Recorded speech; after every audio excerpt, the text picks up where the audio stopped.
Just feel Yeah. The fun things to do. I'd like to call the Smithville R2 Board of Education meeting to order. Go now. And I can't. I would like to call the Smithville R2 Board of Education meeting to order. Thank you.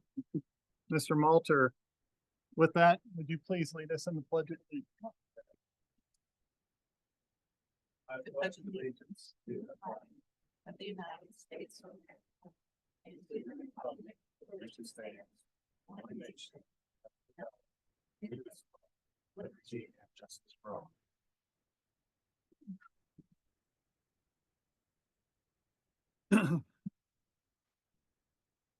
Full room. All right, thank you. Our first item on the agenda is the adoption and modification of the agenda. Is there any of the agenda? If not, I'd entertain a motion to adopt the agenda as presented. So moved. Second. I have a motion and a second. Please vote.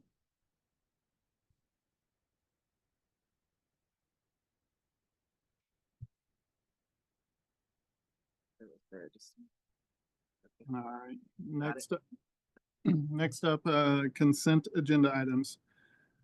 The consent agenda consists of regular session minutes for November 20th, 2024, public hearing SPO minutes for November 20th, 2024, board candidate workshop minutes for November 19th, 2024, bills for payment for December of 2024, annual agreement for disclosure services, and personnel report.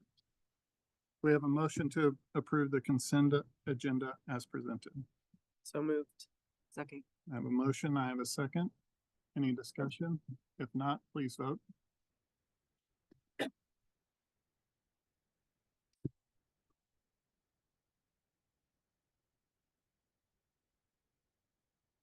Nine point one, we don't have comments from the audience. 9.2, Superintendent Dr. Moss.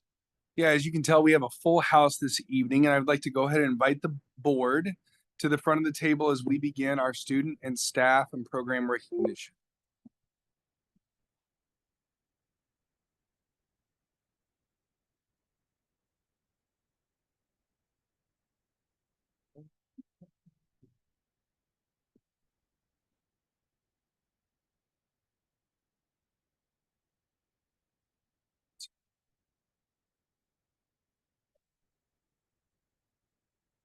All right, to start this evening, we are going to recognize our state championship cheer team. So if you would please rise if you're on your cheer team.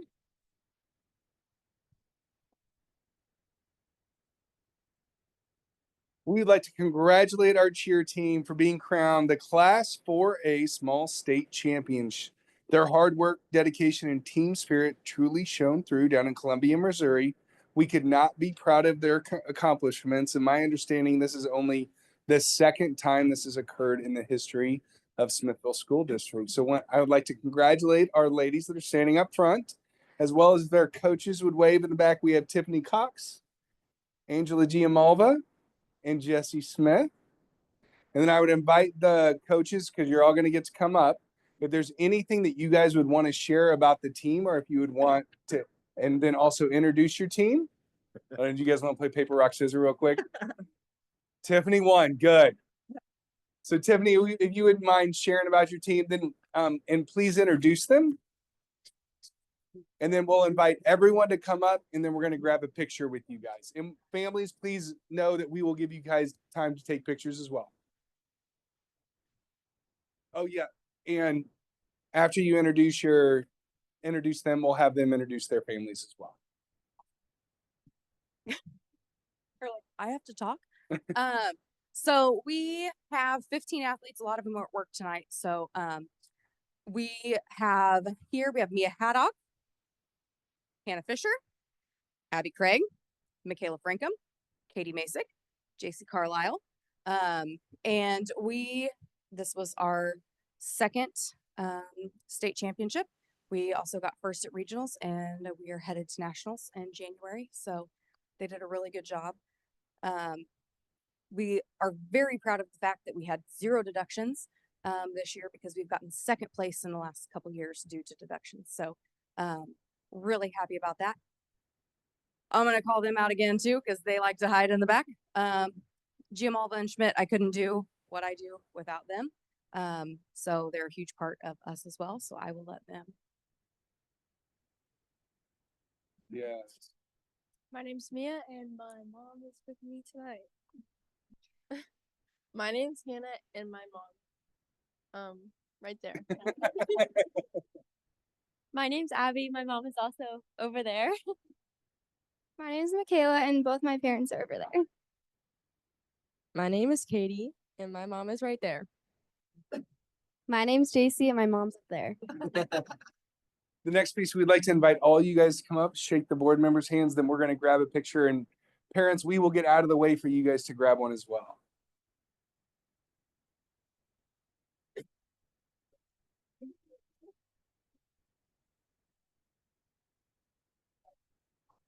You're gonna take pictures.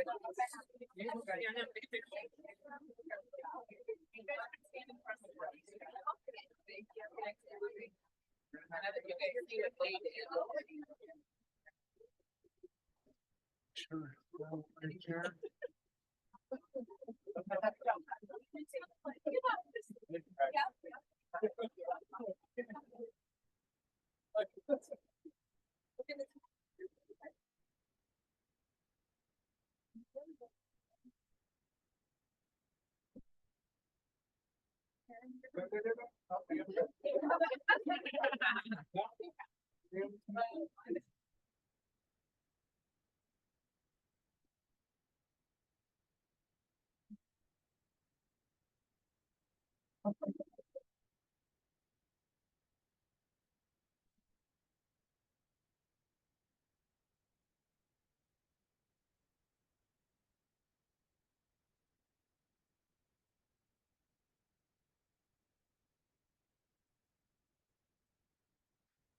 All right, the next group we are going to recognize are our fall sport state qualifiers. We had 3 different groups have athletes qualify for state. They're cross country, boys swim, and girls golf. We are proud of the students and their coaches who qualified to participate in the state competitions.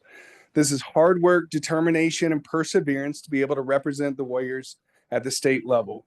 We want to congratulate them on an outstanding season, and what we'll do is we'll introduce each coach and let them introduce their athletes. Then we'll do the next coach. Athletes, please introduce your families the same way the cheer did a great job of modeling. And we'll go through each, and then we'll all come up and get a picture with you guys. Do the directions sound clear? All right, we're going to start with our cross-country team. We had our entire boys team qualify for state this year, and we had our girls, we had 3 girls qualify as well. Our coaches are Riley Gorman, Allison McMillan, and Brad Seifert. They're not here. So we're going to have Riley speak and introduce his athletes. Athletes, please go ahead and stand. Please, please. Thanks, Coach Coleman. All right, we're gonna start with the guy right here. This is Jack Johnston. All right, he got 30. What place did you have? 37th place at state. Liam Adair, he got 2nd place. Chandler Russell. Sorry, names are tough right now. It's a lot of pressure. John Malter. All right, and then we got to start with the girl in the back. That's Lily Richardson. She got 26. Yep. 22nd. All right. Kira Janning next to her, and then Logan Thrum.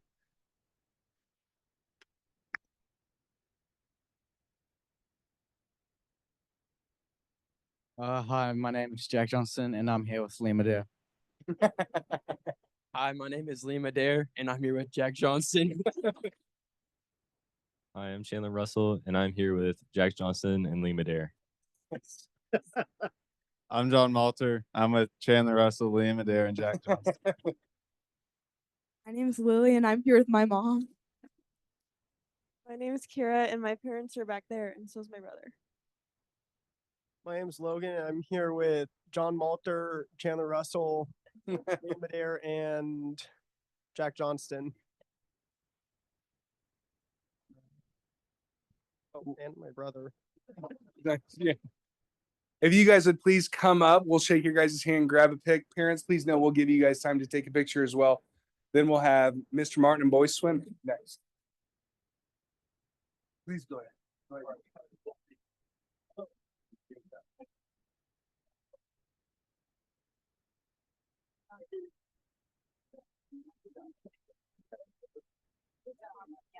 Nice job.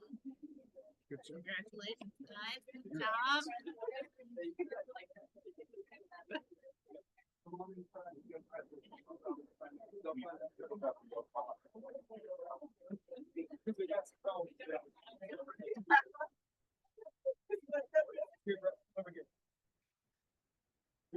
There you go.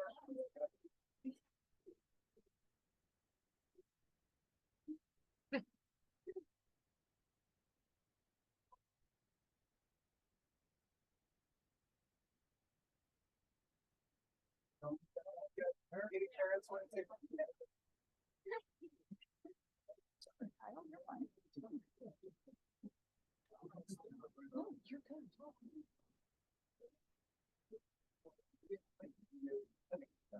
Congratulations.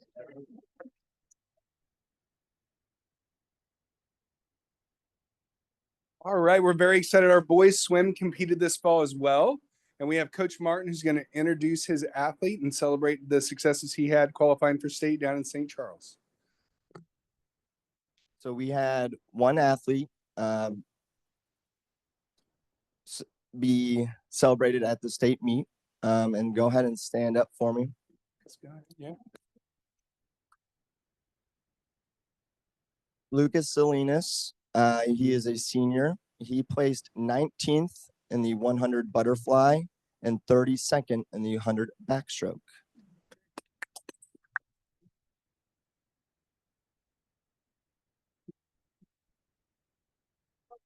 Dylan,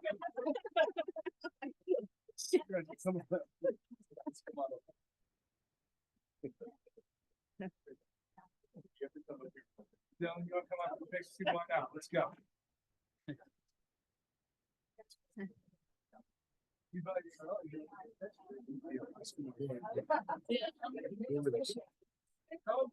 crazy hair. Was it sloughing like that?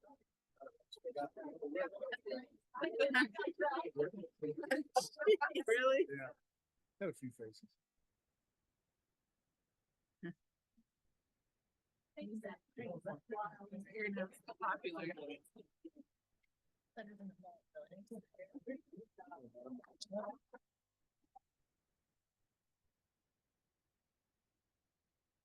And then we have our girls golf team, which qualified for state. If you guys participate in St. Girls Golf, please stand. I think we have Coach Parker here as well.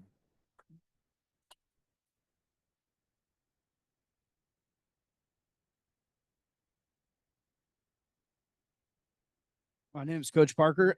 We've got 4 out of our 5 state qualifiers here tonight. So to take a full team to state is just a tremendous accomplishment.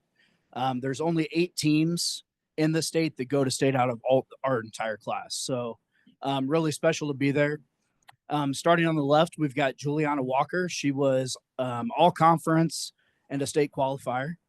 Callie Hatcher was all conference, all districts, and state qualifier. Natalie Neal, all conference, all district, and state qualifier. Maddie Osterly was also all conference, all district, and state qualifier. And we are missing Peyton Wolfert tonight, and she was all conference and state qualifier. So super proud of these girls and all their work that they poured into it this season. That came with you to support you this evening. I'm Juliana, and I'm here with my dad. I'm Callie, and I'm here with my mother and sister. I'm Natalie, and I'm here with Emily. I'm Maddie, and I'm here with my mom and dad. Did all those parents get a chance to wave? All right, thank you. All right, come on up, guys. Shake their hands. You can bring the microphone up. Congratulations.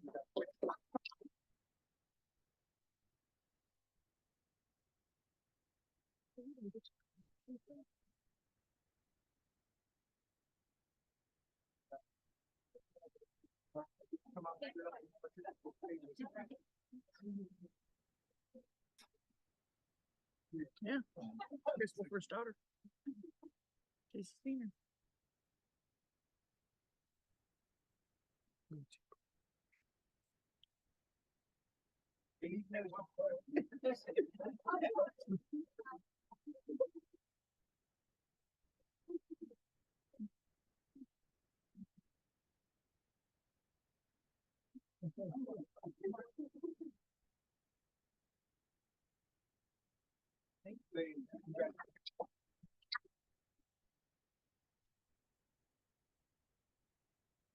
All right.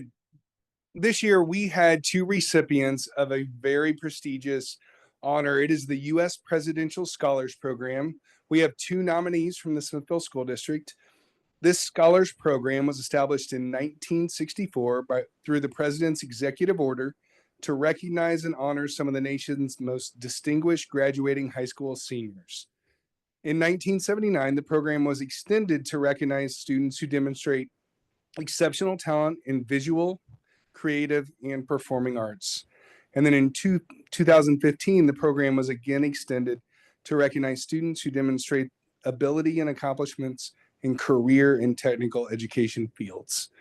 We are excited to recognize two seniors who were nominated by the state of Missouri for this U.S. Presidential Scholars Program. Would Kylie Bollinger and Mason Throm please stand?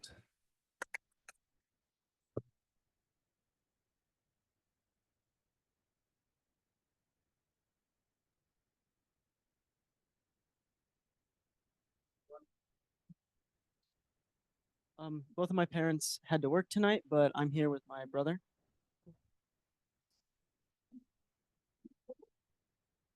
I'm here with my two parents.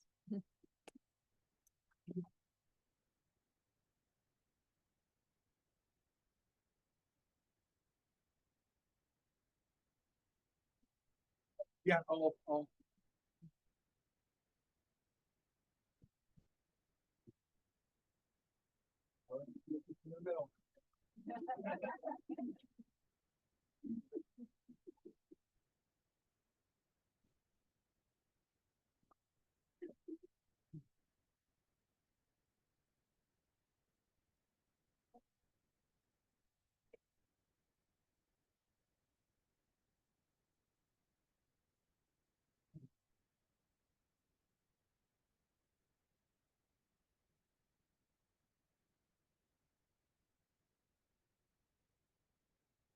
We have a very special recognition this evening for our FFA program, and we have Mr. V. Brock, as well as members of the ICEV here.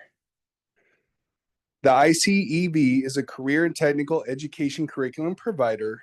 They partner with high schools to empower the next generation of skilled workers. They are here to present the high school ag department with a banner as well as a recognition. We are so proud of Mr. V. Brock, his students, the family and community that support them, as well as ICEV. If there's anything that you guys would want to share regarding it, you're welcome to. And then Mr. V. Brock, if there's anything you'd want to share, would welcome you as well.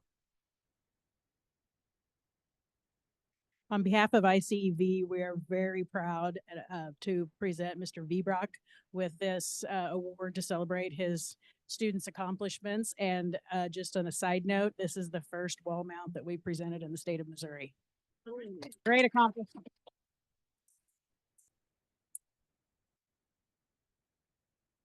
I'd just like to say thank you to the community for their support. Our Green Gala provided some money to help pay for these certifications for these kids, and school district support as well. Each of these kids are leaving with a tangible document, an industry recognized credential that when they apply for a job someplace, it shows they've mastered some skills that make them more employable for what we refer to as real world learning. So I'm very excited that we have this opportunity to give this to our kids.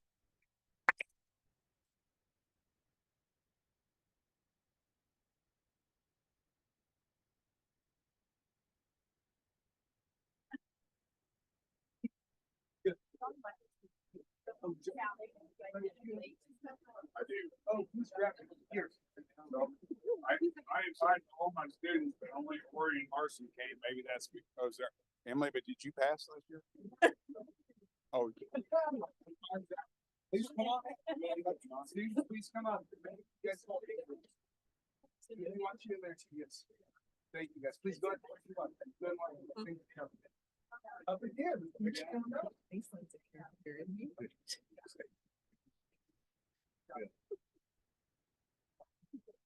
I'll take that for you. Then we're all going to try to get close together and take an awkward picture.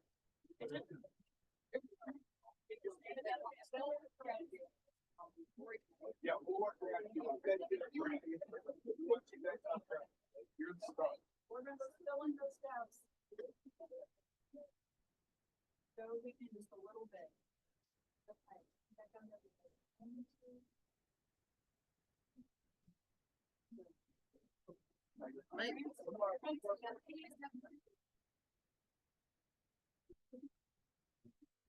Oh, wait.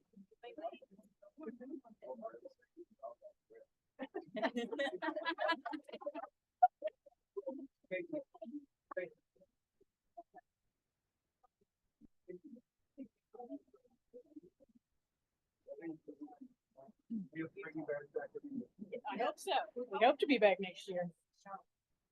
Thank you very much. That was our final recognition. So I'd invite the board to go back. If you are here to be recognized, please know you are welcome to stay for the rest of the meeting, but you're also welcome to leave as well. Thank you guys so much for coming and celebrating.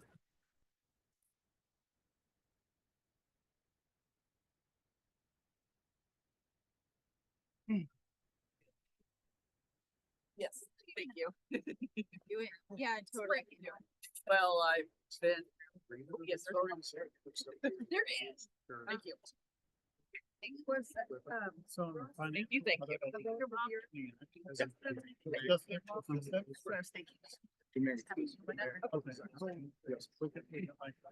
So you check the seasons. Once you have it posted that it's intended, I think you can do whatever you want underneath. Which I did not.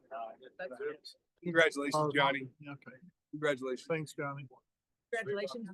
Thanks. That's all. Hey, let us know if there's anything You gotta bring that to the Green Gala. Yeah. That's amazing.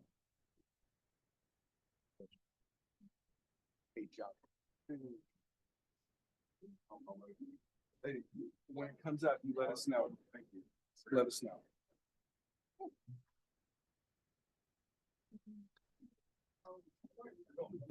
You sure you want to stick?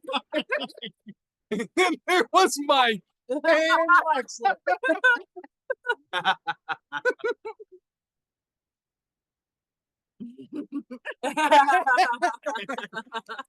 Kelly's here. Oh my gosh. Oh, I don't know if I can do this from the tears. Who? Oh, there. Okay. I know, it's all right. Yeah. So the only other thing I was going to share this evening was in regards to our staff holiday celebration that we did last Thursday. It is an afternoon and early evening that we try to provide a lot of food, but more importantly, a lot of time just to sit, talk, and have community together. It is a good way for our staff to be able to come together in a very informal setting. It's come and go, but still have that opportunity to talk and chat. We were very happy to host that again this year. We're always looking at trying to see if we could find a way to get to all staff, but we're close. We're getting there, but very happy that we were able to do that. Regarding the Superintendent's Advisory Council, I'm so proud of having those students to engage with. We brought in Dr. McGinnis this year as well. We don't meet till Friday. It's always the second Friday of the month, but one of them's back there. Ms. Casey's on that council for the last 2 years. We're very lucky to be able to have their input, and the things that they're able to bring and provide fresh ideas is just invaluable. So we will look forward to them. I just want to celebrate them publicly because they do give up the middle of their day on a Friday once a month for about an hour and a half. We asked them to come and do really uncomfortable things. Last month, we had them go through our portrait of a graduate competencies, write how they displayed those competencies, and then identify one that they were going to work on over the next month. That's something that we know we want to becoming a living and thriving document in our district, and starting with our superintendent's advisory council is always something that we will do because that's a great group of kids. So those were the two things, other things that I had to share. I'd be happy to answer any questions. Next up, Executive Director of Operations and Safety. The only update I wanted to provide for you guys was just quickly related to transportation. You guys have kind of seen some of the hard work displayed and updates in your Friday updates. But this is the first time since pre-COVID that we have had the opportunity to be fully staffed from a busing perspective, all 18 routes.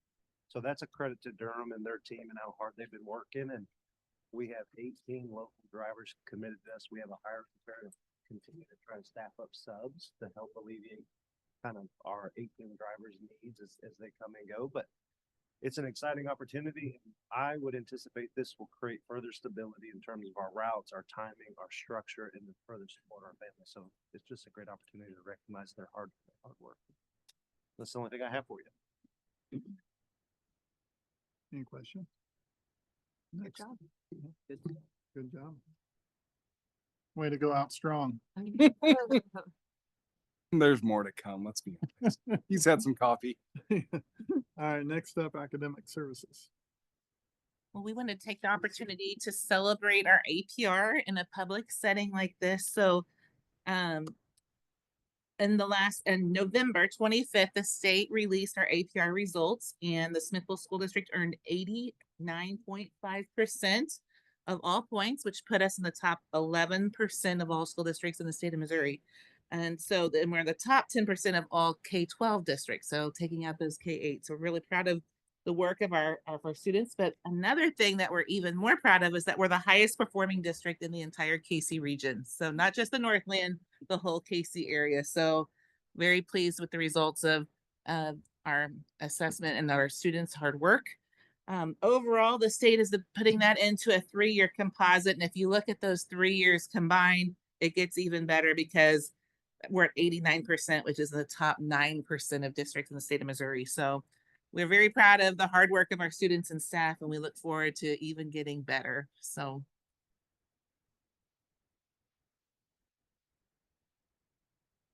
Great segue. She was able to talk about what our kids are doing while they're in their K-12 experience, and then our partnership with View scholarships that we approved in last month's meeting. We were able to quickly get some data to those guys, and what they do is run it against the rubrics in which they have a partnership with ACT, GPA, class rank, and they push these together and then create a report for every kid that doesn't opt out. So yesterday at the high school, they gave these to the seniors, and they spent some time explaining exactly what it is, because it doesn't always mean you have received this scholarship. It's you are eligible for this scholarship. And part of the vision is to create options. A student may have thought, I'm going to go here, but now with this information, that may expand their thoughts a little bit. It's open to juniors and seniors, and the initial report says that our students are eligible for $707,497,988. So pretty awesome. And the intent is to give those reports to juniors this spring. And what Mr. Moore was able to see with the seniors, a lot of them have a plan and they're going to move forward with that plan most likely, where these juniors still have time to take a test again, improve a GPA, get a new report, and they have a few more options. So the earlier we're able to jump on this, the more information kids have and the better decisions they can make about their futures. But we're really excited about this partnership and what it can open up for our kids and families. Yeah. Thank you.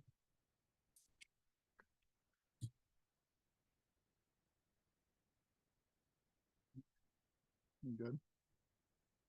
Any other questions on academic services? Okay, 10.1, financial audit, Westbrook and Company. We have a slight change this evening. Westbrook was able to finish their audit, so it's finalized. So we can have that conversation. Yeah, I'd like to first just say thank you to Brad, the work he did, his team does with our district. I shared this in finance. The whatever the district did years ago to put value in this process, to work very closely with our auditors, to really provide the data as much as we can, as early as we can, take that feedback and make changes, it only makes us better. We're so thankful that Westbrook and Brad in particular partner with us. There are other districts scrambling to try to find an auditor.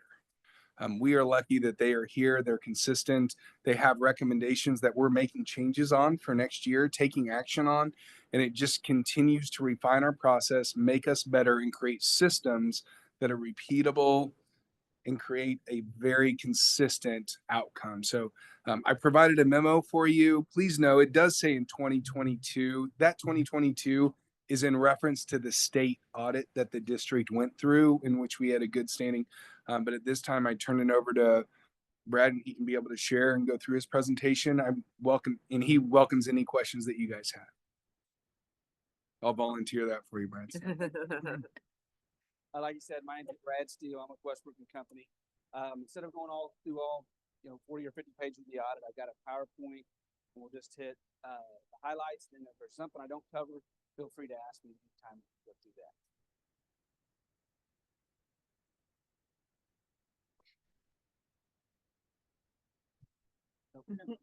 Randy, this is the bond.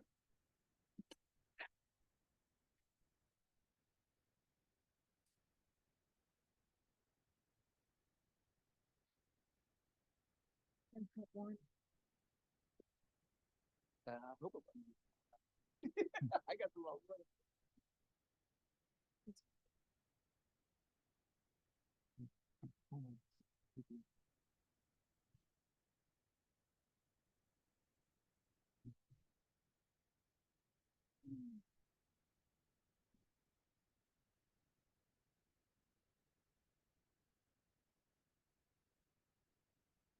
I had packets to hand out to everybody.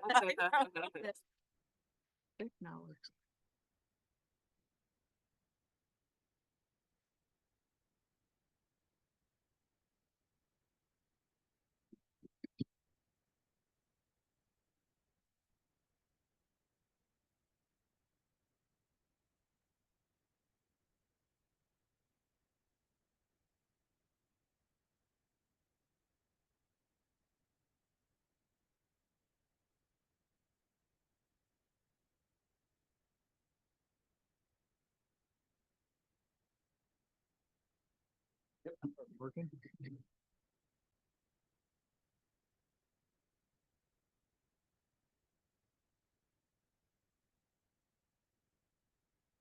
It is only on the.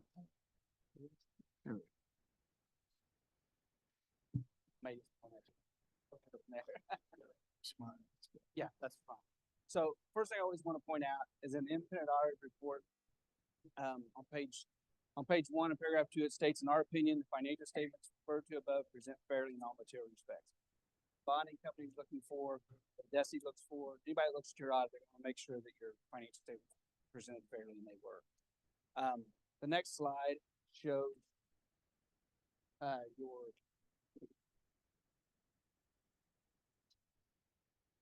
statement of activities.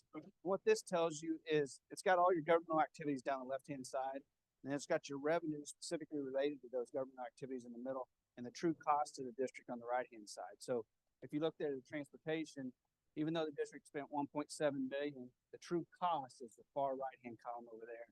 And I would tell you what that number is if I could read it, but I can't. But it's less than the true cost because you got reimbursements coming from the state. The next is your balance sheet. And this is your balance sheet by fund. And capital projects fund, I always try to explain what the funds are. Capital projects fund is what it says it is, where all your capital projects come out. So all your buildings, all your improvements, your buses, everything's coming out of there. Your debt service is, again, what it says is that's where your bonds are getting paid out of, principal and interest. Your special revenue fund is your teachers fund. That's where all your certified staff get paid out of. And I always point out that this is zero. 99.9% of the districts in the state of Missouri, it will always be zero. The state allows you to, 1, transfer money over there, or 2, code revenue over there to cover all your expenses in that fund. So it's almost always zero. And that's why it's zero there. And everything else falls. The next slide is your fund balances, and you have your debt service. It's restricted to only be spent on principal and interest on your bonds. And then you've got your capital projects. Unspent bond proceeds are restricted on what the bonds are passed to do. Then there's assigned, and then you're unassigned. And you've got about 6.5 million of unassigned in the general fund, which is good. The next slide.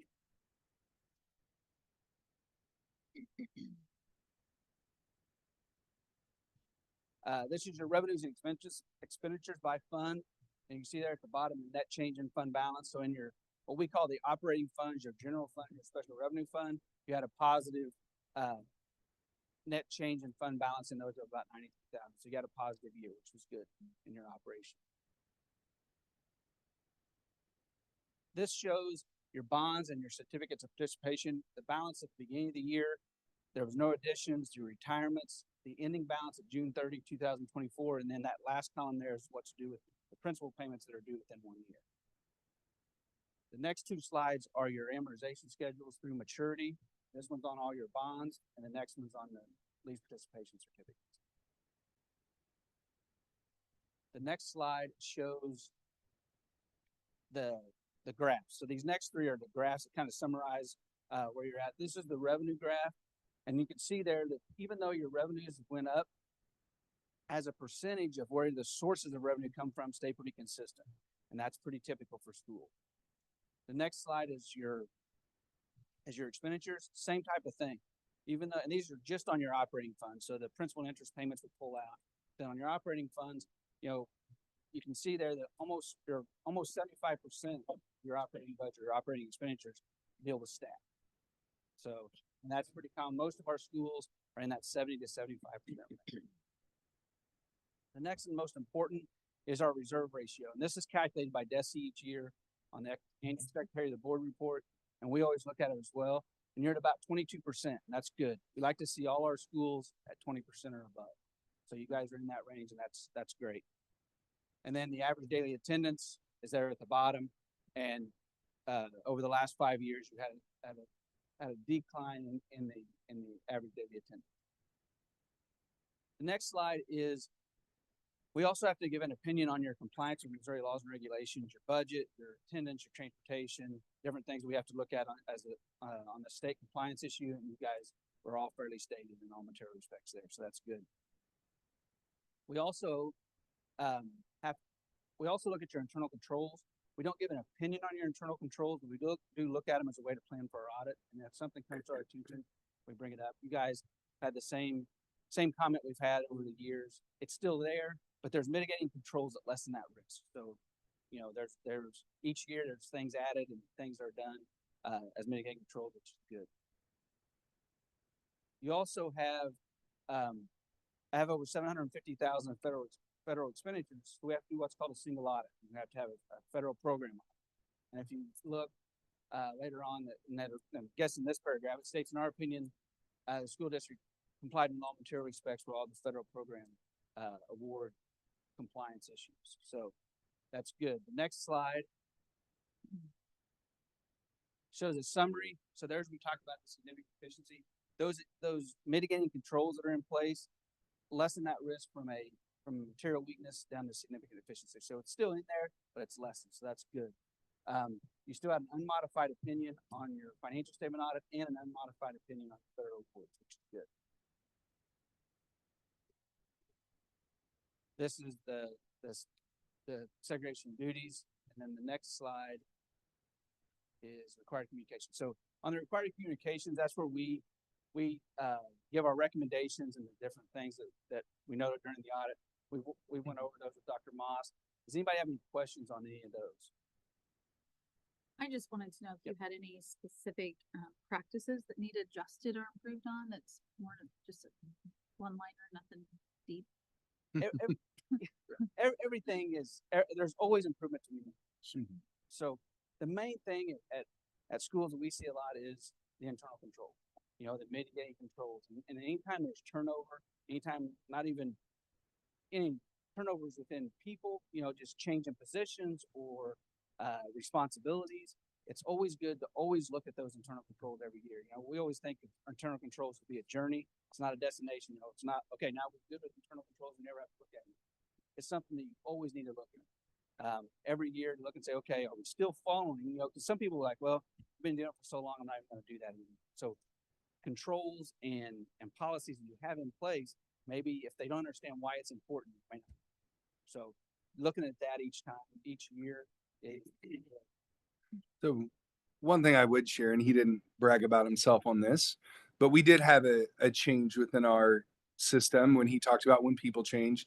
So when we were setting up systems, Karen and I were talking about going through them all, we use them as a resource consistently. Like, hey, here's what we're thinking about those separation of duties.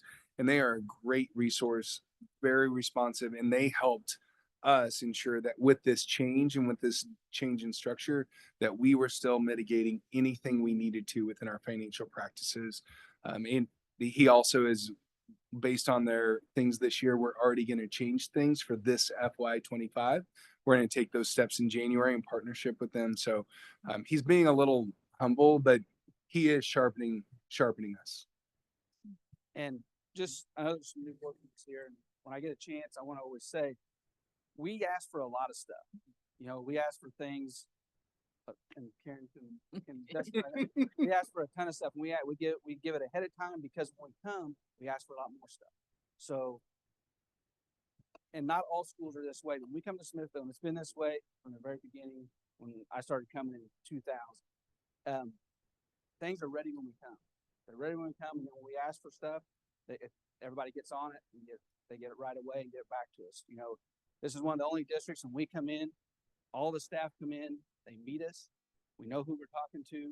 We know who to ask for what, and that doesn't happen everywhere. We really appreciate that from where we stand, and you guys should be very proud of your staff for doing that, getting things done, and not dragging things along. Because a lot of schools, I'm at a school next week that we start. I was there in August, and so in like August 3rd. So not all schools are ready when we come, but you guys have always been that way. And I know it's the tone at the top that makes it happen that way. And it's always been that way here, and we really appreciate that. Any other questions?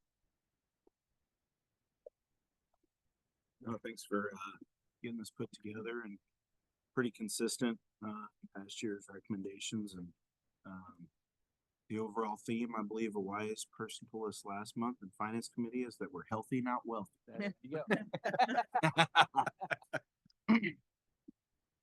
Thank you. Thank you, Brad. Okay, if there's no other questions, do we have a motion to accept? Approve. Okay, approve FY24 financial audit. So moved. Oh. Okay, I have a motion. Do I have a second? Second. Susan's got the second. Thanks. Okay. Is this where we have the language for the ballot or no? No, it's just on. Okay. So this is the motion and the second for the FY24 financial audit. If there's any other discussion, if not, please vote.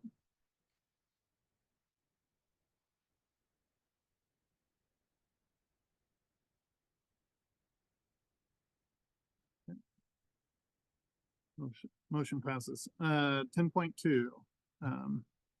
Consider district nominee for the MSBA John T. Belcher Scholarship. I'm gonna throw this over to Karen real quick. Okay, so we thought we would, if it's okay with the board members, we'll do a show of hand votes, and I'll go through starting with applicant number 5. And if you would like that to be your choice, then raise your hand, and then we'll move on to applicant 4. Yes. Do you have what we had responded to? Because I don't have my email pulled up to see, or I'm gonna have to read all these again. I thought it was a reply by email, so I replied by email. So but I have to reread it again to. I'm gonna send you what you. Okay, thank you.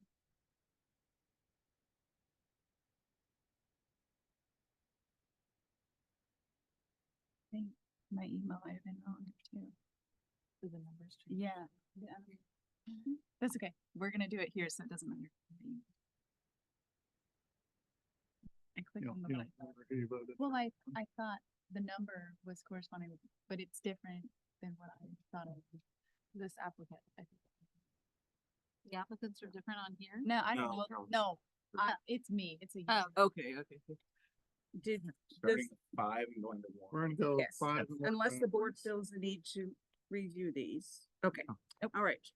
Please raise your hand if you're in favor of applicant number 1. Sorry. I'm sorry, number 5. Oh, wait. Hold on. Oh. I see 4 hands. Wait a minute. Hands for number 5. Susan, Scott. Yeah. Whitney and Brooke. Here's 5. Okay, applicant number 4. Applicant number 3. Number 2. And number 1. So applicant number 5 has 4 votes, and so that will be our selection. All right. There was a good select. There was- It was really close. I good had 3 group. that were really close. Really It was a good good year. I thought the rubric would help distinguish people, and it really did. It was still We're all good. really good. There's a lot of good applicants. Yeah. I mean, last year it was a 7-0. Yeah. vote, Yeah. So, Oh, that's. yeah. Yeah. So, yeah, that's good. All right. So do we have a motion to approve candidate number 5 for the MSBA John T. Belcher Scholarship? So moved. Got a motion? Do we have a second? Second. Got a second?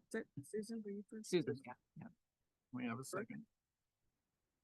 All right. Any other further discussion? If not, let's please vote.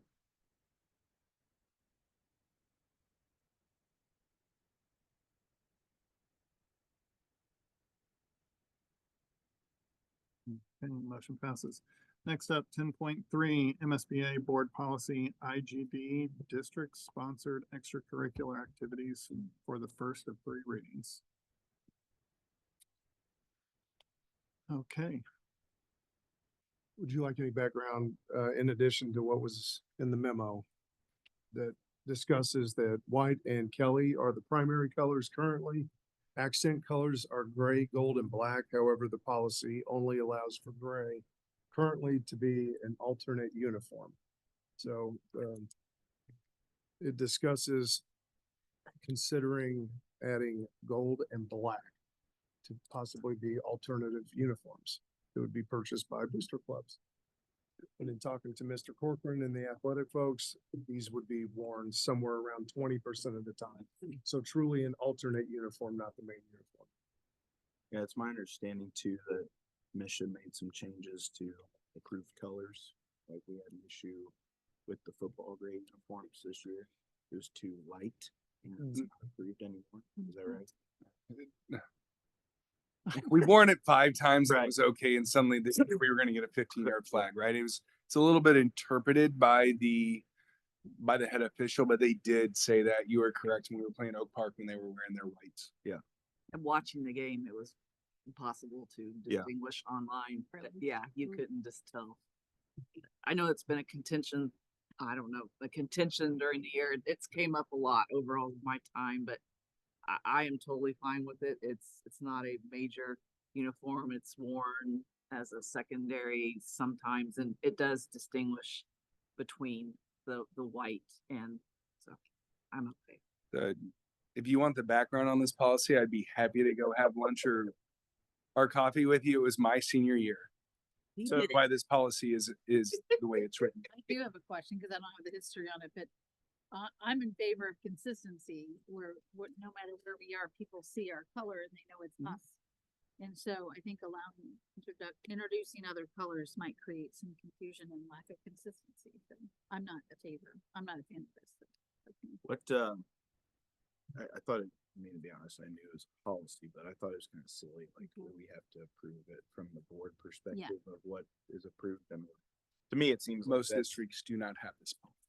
Well, was gonna be my next question. I think it's odd that we have this policy. It should be.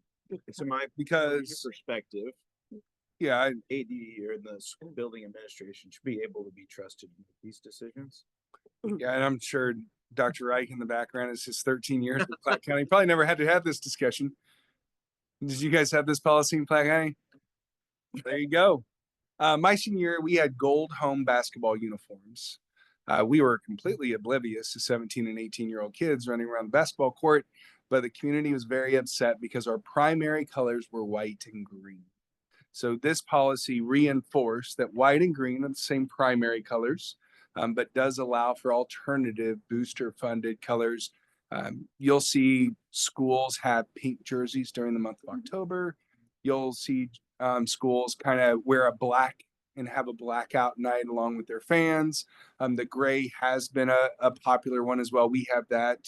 But the reason for the green and white being the primary colors and called out that way is because one year the basketball team wore gold and the community was not in favor of it. That's why it calls out them as accent colors. And they're just asking for the accent colors to be allowed. Yeah. That same threshold if the board would consider it. So this is your. It's not like we bought the uniforms ourselves. The AD and principal approved it. Can we blame Kruger? He's not here. I guess since we have the policy, we just keep it, but would it be okay to just like pursue possibly getting rid of this policy? We would be welcome to receive direction from the board.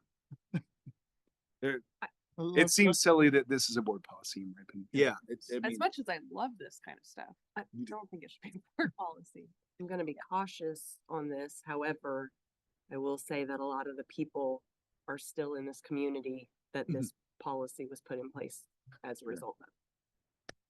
And then a procedure is what I would say is probably what most schools have. I agree there needs to be some guidelines and, we don't want to come out purple or something, but yeah, I don't know if it needs a procedure. But I mean, we're maybe getting too in the weeds, but that's what the policy is. There are, like color guard, fabulous, but they're not in green. They were maroon and gold this season, and it specifically talks about band. So I don't know if that. So I do think if I remember right, when this came down, it was distinction between costumes and uniforms. And a color guard would be wearing a costume. Dance team costumes when they're going to different competitions and they want to have something that is outside of the realm. That's a costume, not a uniform. That makes sense. Yeah. That's very. Way to get around it. The other question, we have it set up to be the first of 3 readings, which pushes in February. Yeah. And looking at February, I don't know what lead times are on uniforms nowadays, but if you look at like a standard 6-month lead time, that puts you in August. So the start of fall activities. If this is something activities are wanting to pursue immediately, do we need to read it 3 times? Right. I don't You know. do. So. we talking about maybe Just eliminate the eliminate policy. it? How do we do? Make a motion. You to could make a motion to remove strike the the colors, remove the color portion out of the policy IG. Because there's more in that policy besides. I guess my caution would be is I would, if we were going to strike the policy, I would at least like to do a little background and connect with those people that brought these concerns up. And I don't, I mean, it's in the weeds, but calling out Kelly green and white as our school colors is correct. Yeah. Those are in those 3 gray, gold, black are our accent colors that you see on our uniforms. So I guess I would ask that we certainly pursue, I would not make a motion, but ask that we pursue possibly reevaluating this policy's need. But then given lead times and stuff, I don't feel it's necessary to have to read it 3 times. So I would make a motion to approve the policy as revised and proposed for the first of 1 reading. And is this for the only thing that can be paid for is by booster clubs? It's not a district paid for. our booster clubs are the only ones that pay for alternative uniforms. Okay, You are I was clear. just clear. I was Yep. just clear. No, it's a good clarification. Okay. I would second your motion. So what was the revision? Just the first of 1 reading. The first. Oh, just the number of readings, Yep, not, yeah. not any No. wording and, okay. Nope.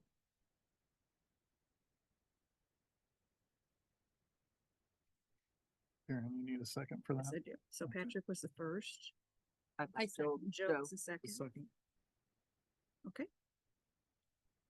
there any further discussion? Are we, Do we need to make that 2 votes or 1 vote? Do we need to vote on making it one reading and then turn around and vote on the policy? Or do we just do it as the same? I don't think so, because we didn't make a motion to start with, so there wasn't a motion on the floor. It was not a motion on the floor. so we're doing it for one reading. What revision are we? There's no revisions to it. There's no revision? The proposed revision. Yeah, the The proposed, Mhm. proposed. Okay. So So that's in that Change memo. stand, just one reading instead. Yeah, so you want to do it with one reading with no changes, or as presented? Yep, as presented. For one of one reading. So we, Okay. so we need All that clarification. Yep. And Joe, you're good with that second on that still? Yeah. Okay. All right, so we have a first and a second. Any further discussion on this? If not, please vote.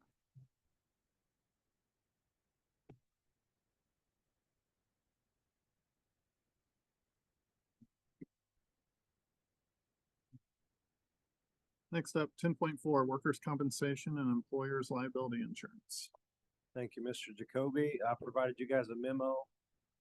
None of the Reader's Digest version. We had Miller and Donnelly make notification with us and just last week, him and I. And as we look forward to July 2025, we're gonna anticipate an increase from 160,000 to roughly 193 and some change on our premiums. It results in about a $33,000 increase. And some of those driving factors have to do with from our payroll increase of about 2 million from last year's up with certified staff. Our other staff makes up about an increase of 14K that results in a premium change of about 22,000 and some change.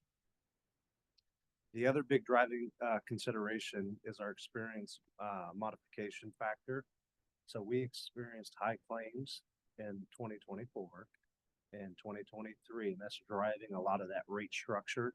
Because of that, it's driving increase of premiums by 48,000. So Chris Donnelly was able to work with our current provider, and for some of you who've just joined the board, and maybe don't have last year's context, we had such a high claim year going into July of 2024. Our current provider dropped us, and we had to pick up an alternative provider. Miller and Donnelly helped us work through that and bring on Dakota Trucks Underwriter. He also worked in this upcoming cycle to help drive down our rate structure by 11.95%. That helped offset all of our premium adjustments to where we're anticipating about a $33,000 increase. That's with the recommendation of a $10,000 deductible instead of a $5,000 deductible. So we're taking on a little bit more of that risk. He did go out and check the market between our trust, National Liability, and Employer Stone Trust, and comparing everything across the board. Dakota's still significantly cheaper from this perspective, but it warrants the further conversation of how we look at this structure and going to market as we look at jumping into the spring. So I think Joe, your point a couple months ago. I think we're still in violation of our policy. We're supposed to have an RFP, and I am strongly against this one as well. Yeah, you're regarding the brokerage company, correct? Correct, because you're seeking one person to give multiple bids, and that doesn't align with our policy. And the first one that we did was going to be rebid again in, I believe, February or March. The one that we had approved last year or last meeting. And then this one, I think it's for the whole year of 2025. So it's not a temporary bid. I don't agree with this. Yeah, it's a comprehensive insurance policy that when you break away, you can. So if I wanted to bid back out in March and you guys decide to take it to market, you're not obligated to pay those premium rates for that full year. So it's just like our private insurance as well. So as you separate, you'll pay for what you have used to date to finish out your premium and your coverage. So there's opportunities, I think, when you look at this contract and the process in which we review. In our current state, we literally got dropped last year. I would not say it's a favorable time with our experience modification factor to go out sooner than later, I would entertain the idea, you know, my recommendation to you guys long-term would be to look at this as a comprehensive package opportunity to rebid as you look towards the spring. Is how I'd recommend it. What is our modification factor? It went from 1.30 to 1.71. That had to do with the 2023 year into 2024, which is the same time frame when our previous provider dropped us because of our claims. Yeah. We did work with Miller and Dinelli to kind of project, and if things stay the way they're trending, we'll experience a significant reduction consideration as we move into next year. But that's with how things are as of right now, not knowing what we don't know today. But the increase, isn't really apples to apples because we didn't keep the $5,000 deductible. We raised our deductible like we did the last month. We increased our risk on that. Yeah, if you wanted to keep the $5,000 deductible, your premium would be $207,000 versus the $193,000. So that's apples to apples. Yeah. Which is still roughly $240,000 cheaper. Yeah, good point, Joe.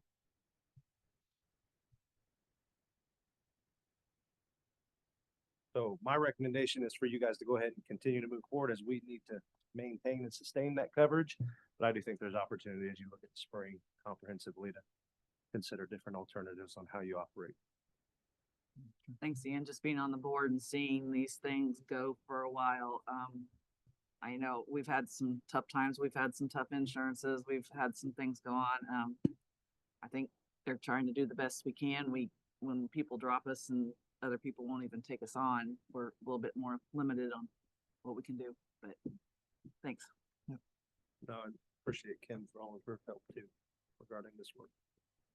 And some of the things we can't control, I mean, we want our salaries to go up for Sure. our staff.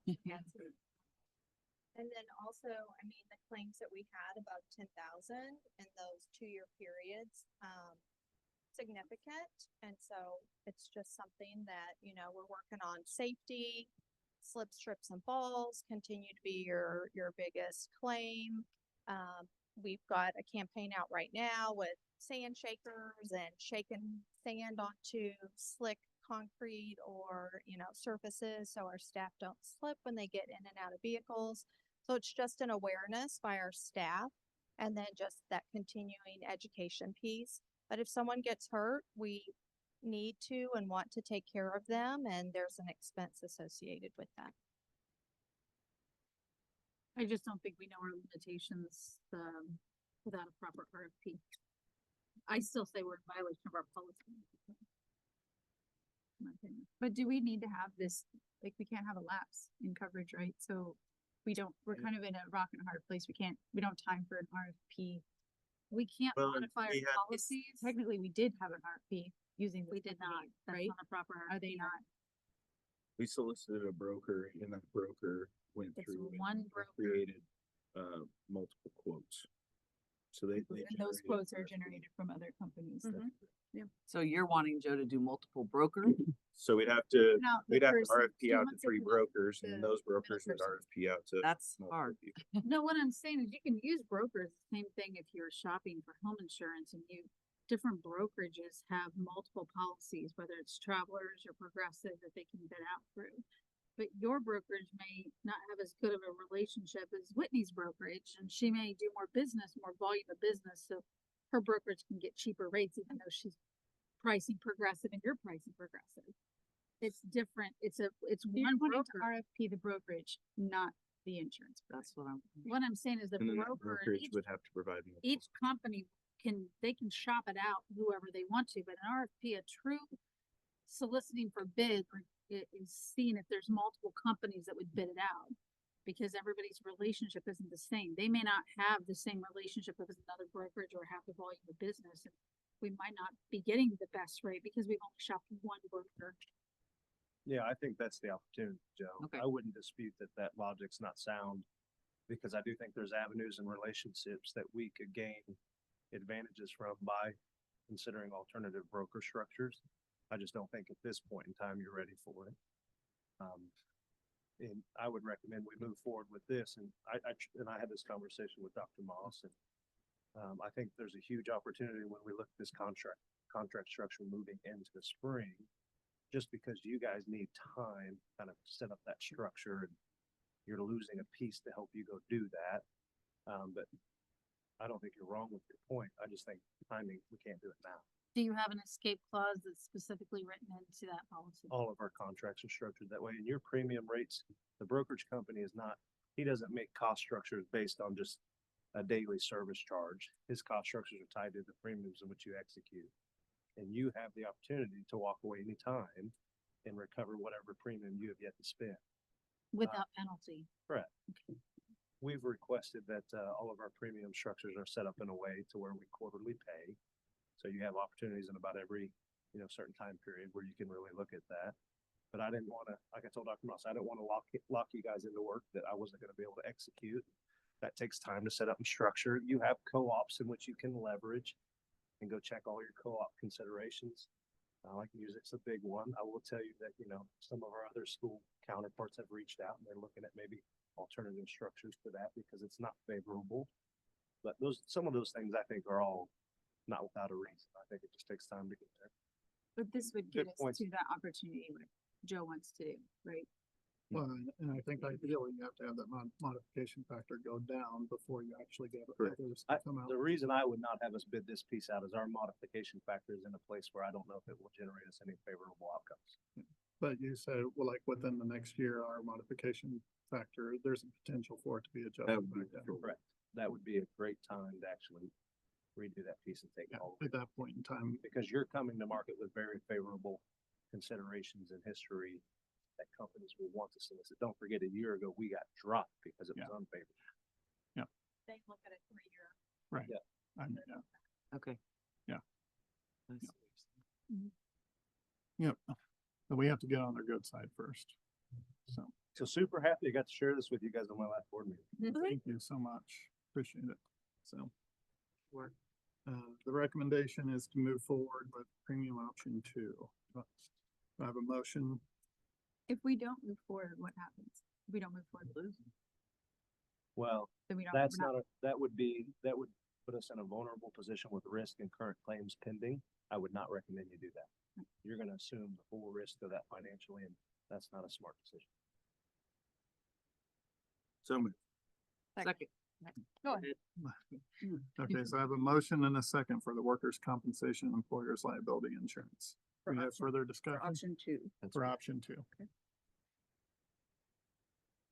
Do we have any other further discussion? Are we going to wait a year before we revisit this or put out for an RFP?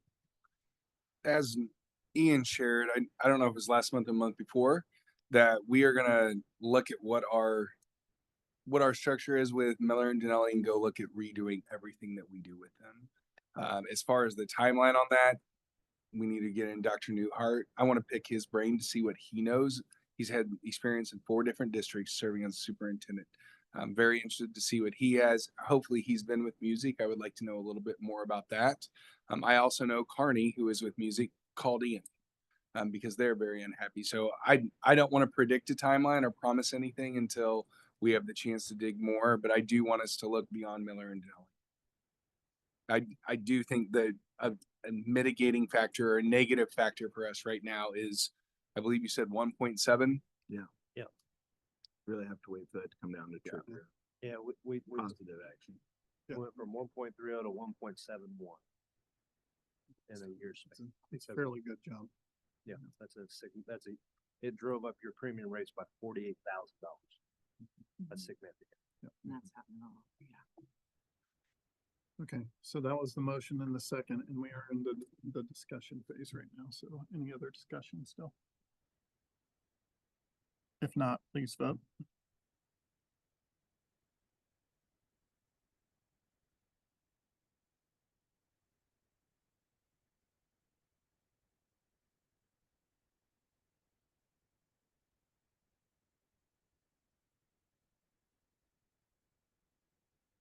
Next up, 11.1, general financial review.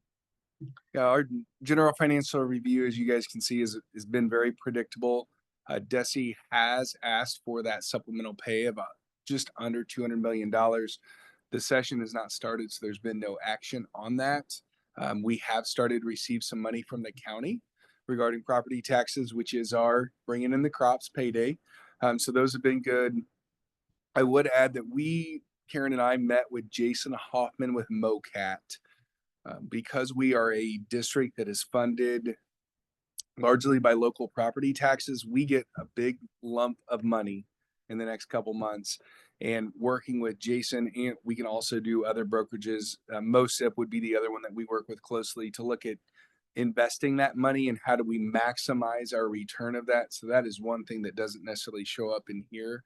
But as our general financial review has been predictable this month, we are also looking at ways to maximize the funds that are coming in and moving forward to make sure that we get the most out of the money that we have. So be happy to answer any questions.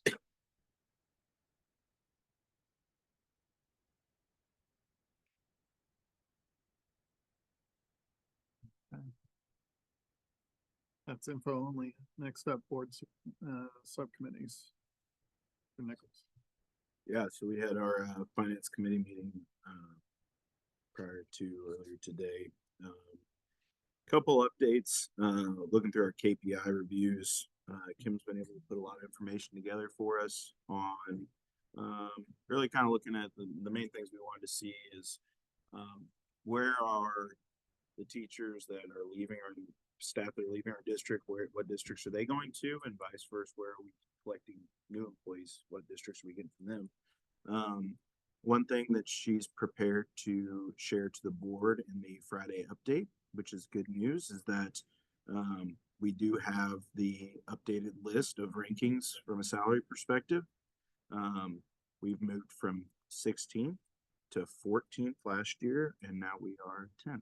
So definitely moving in the right direction based on the work that the board has done to improve our salary standings as it relates to that ranking. We also discussed the audit report. I won't touch on since we already reviewed it. As far as SB 190, Senate Bill 190, there'll be some impacts to our tax roll and community members that are eligible to opt out of that commitment. So Mark's been able to prepare a table of what that impact could look like to us. And basically that enrollment starts January through March, and then we won't really fully see that or understand that till December or January. We also discussed a little bit about some of the work that Mark and the board and Scott and the rest of the administration have done with the city in regards to or I guess you could phrase it as issues with the Meta project. So those are continuing to be ongoing. And then Ian shared with us, he's finalizing a deferred maintenance list as we continue to discuss to be deliverable in February. Now, the board should expect that list to be quite comprehensive. I believe you're looking at $2,000 and higher type items, anything down from kitchen equipment all the way to HVAC units, roofing. So it'll be very, very comprehensive, which we can always make the list smaller. It'll be just harder to make it bigger without the information. So thanks to Ian for the work he's done there and his group. Like I said, we should look forward to that in February. They're going to bring that to the finance committee just to prep and support that as they bring it to the board. So I think that's everything. Station, anything else? Yeah. The number 10 was in beginning Yeah. pay. But we made strong moves on every category that we looked at, including the C10, as we call it, and the final column. And while we're number 17 in that C10, we can see just how close, like 17 to 13, 12 is like, we can see it. Up 100 we can see the light. So yeah. It's exciting. So wait for that information to come out. So, all right. Anything else on that? If not, 11.3 capital improvement projects. Yes, as we continue to revise, and one of the things that Mr. Saxton did is after the board approved Insight is our design group. We had meetings immediately after that, including J.E. Dunn as well as Midwest Turf, and those meetings to really start narrowing down and trying to get some high level cost structures to understand what impact we can make as a district. You will see this list is very similar to last month. That was in our primary and secondary pieces for us to consider. We did have a slight change. The bathrooms at Horizon and Maple, we have put on hold.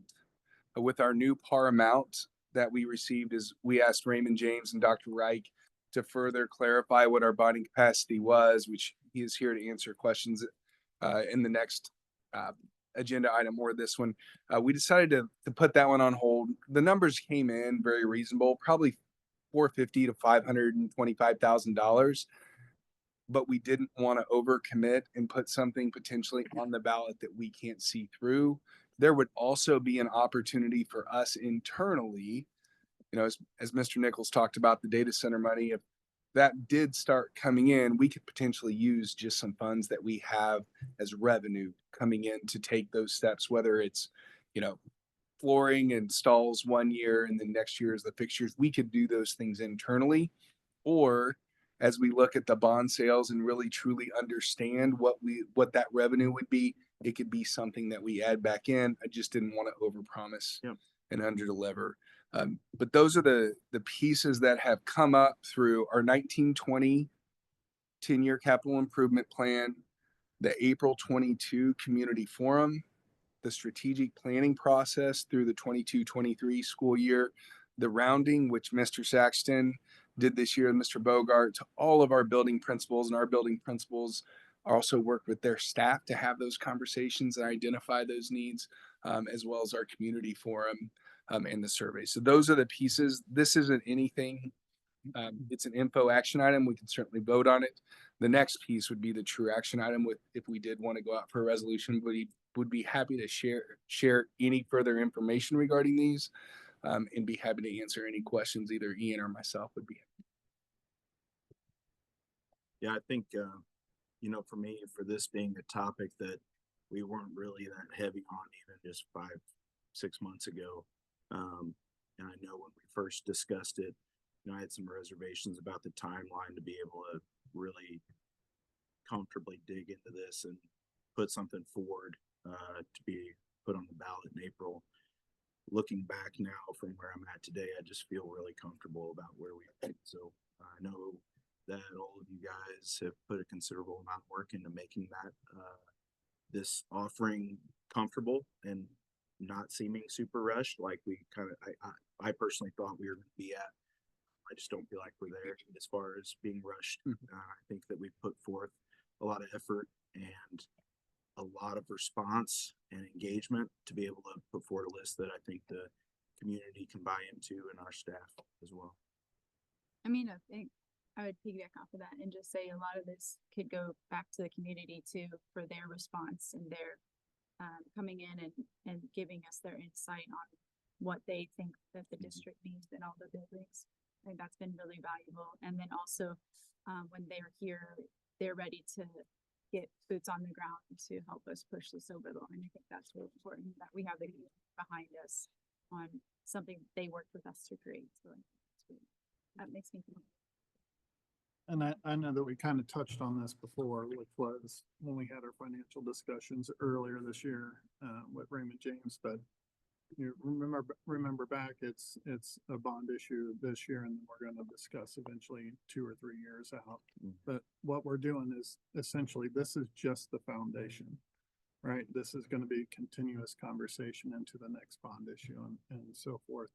And it's capital improvement projects. It's not bond projects, right? We're going to start looking at different ways to finance a lot of these projects going forward. So what we have is just not bond funds that we're looking at. So it's going to be exciting to build this completely out over the next 3 to 5 years. And it's just obvious that there are some parts of these school buildings that really need some help. And I'm really happy that we were able to engage our building leadership the way we did this time. I don't feel like in the last bond issue, Susan, you have to correct me, but I don't think we went through all those steps. And it was really good to see what is coming out of it. And I'm excited to see this deferred maintenance list project, or project list, because then we just becomes a living document as our discussions move forward. And I know people always want to just look at just bond as just one thing, but this is going to be a continuous process. And it's just, we're going to find different mechanisms to finance a lot of this stuff. So it's going to be a pretty exciting journey. It's something new for us to expand on. So I just have a few comments from the other side of the coin. I think the list is great. I have had some comments and concerns from people asking about the surveys. A lot of people tell me that they didn't get them. And so I had talked to Dr. Moss as far as where they came from, how were they sent out. We have over 7,000 parcels in our district paying taxes, and almost 8,000 people paying personal property taxes. And so without vetting these, I mean, the way it stood, the surveys went out, and I could have sent a QR code to my son's youth group, and a bunch of 14-year-olds could be on there taking surveys saying I vote for this, and that. It wasn't specific to our tax base. So not all of the stakeholders got really a voice, because some of them don't get emails from the district, and they're not going to know to come in here and scan a QR code, post it on any of our doors. So I know we're standing behind we had over 700 responses, but we don't know who those responses are. And they may not all be taxpayers, because we didn't have a system to track. So that's one concern. And then I do think last month we had talked about having more of a specific work session to have discussions on this. We don't have a lot of numbers, so hopefully if we're voting on this tonight, I'm probably gonna vote no, because I don't have specific numbers. Like if our budget is this, we want this much going here, this much going here, this much going here. And to have those in front of us to see what that is or give us options. So I mean, I would say to the aspect of the taxpayer portion of it, we aren't wanting only taxpayers. You know, we want our students to be giving their input as well. So that isn't surprising to me that it's not only taxpayers that are responding to the survey. And then additionally, I know you're mentioning like, you know, 8,000 people in the area that should be responding to this, or we don't even have that many that vote in elections normally. So, I mean, this is pretty big as far as if you just compare the voter numbers, the normal elections. And then our night when we had everybody show up, that was like 80 people. That was incredible compared to previous times. So like, I feel like the district's doing as much as they can to reach out in as many avenues as possible to get the input that they want to have all of the taxpayers, all of the students and parents, etc. I'm struggling to see how else we can reach everybody. I mean, I'm open to suggestions. And Yeah, to your point, I mean, 700 responses is not statistically insignificant. I mean, to your point, I mean, we don't even have that many people participate in voting. So but what I'm saying, they're those almost double. 700, it could have been 10 for one household. Like that's the thing, that's kind of a manipulative number in my opinion, because we didn't have a controlled survey. right, which is why I So- mentioned we're not Yeah. trying to only get taxpayers. I totally get that. That's reasonable to understand that maybe But- not everybody is a taxpayer that's responded on it, but to get the input of students is valid. So how would you then, because we did building tours, we did a facility night, like what else could we have done? The senior center. They did. Yeah. Did you guys go down to the senior center? Or For following? no, we didn't do the senior center to necessarily get input on this. If the board does decide to move forward with the resolution, that is one of the places that we absolutely go to multiple times.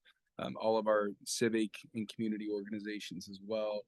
We've talked to just Minnie and I over the last couple weeks talked about bringing in our elected officials our local ministers, other community leaders to bring in. Last year, we brought in the realtors for the first time as a district, tried to reach as many as we can to do those different things. So if the board decides to go this way, we absolutely do engage those pieces. And then also you mentioned you've heard from people specifically. I just want to see those people.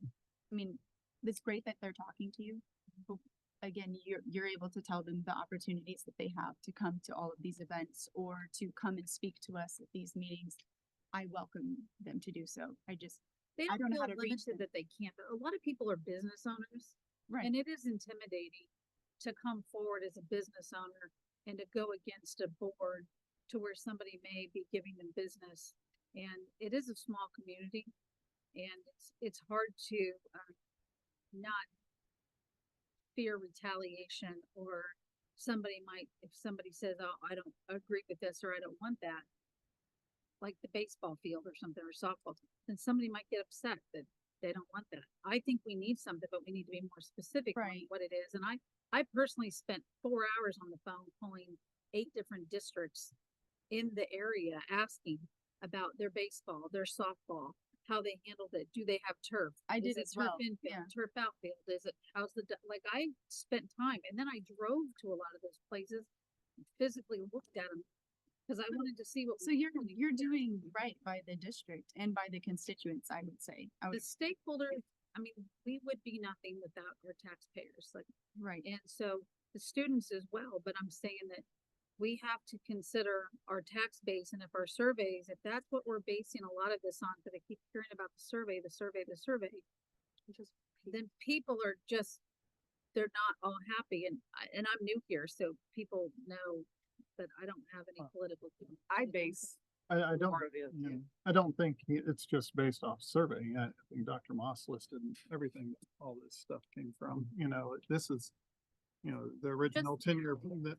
Yeah, it's not like there was only one survey opportunity. There was multiple There was opportunities. one survey, that's what I was told. And But well, the no. basis of this is not just based on that survey. It's feedback from years and years worth of. From a 10-year plan, from the the 10-year we had plan. people show up. It's not just a survey. So all of these items are on the 10-year plan? No, he took parts from all of it and then. No, stuff came together. for instance, the front entrance came during the strategic planning process of 22-23. The baseball softball field was on there from there. Classrooms were on there as next steps. During the 2022 community forum, another big piece besides the strategic planning process, front entry, the entrance into the high school, those were all pieces that inform this work. And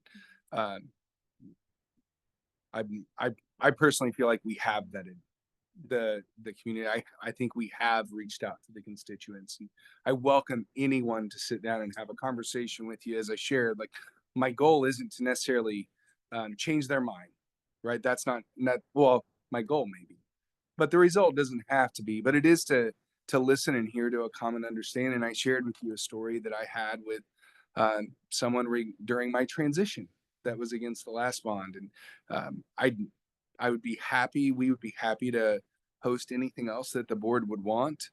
We'd be happy to redo surveys and rethink the way we do those. We'd be happy to, but I don't anticipate different results. And I don't anticipate less than 49% of our people saying that our high school What I'm needs love. going on more is not, the survey is a part of it, but I am going on what is happening in the schools, what are people doing. We haven't touched our high school. It's 1969. I mean, we're touching little parts of it. We did the gym, but we're not the classroom.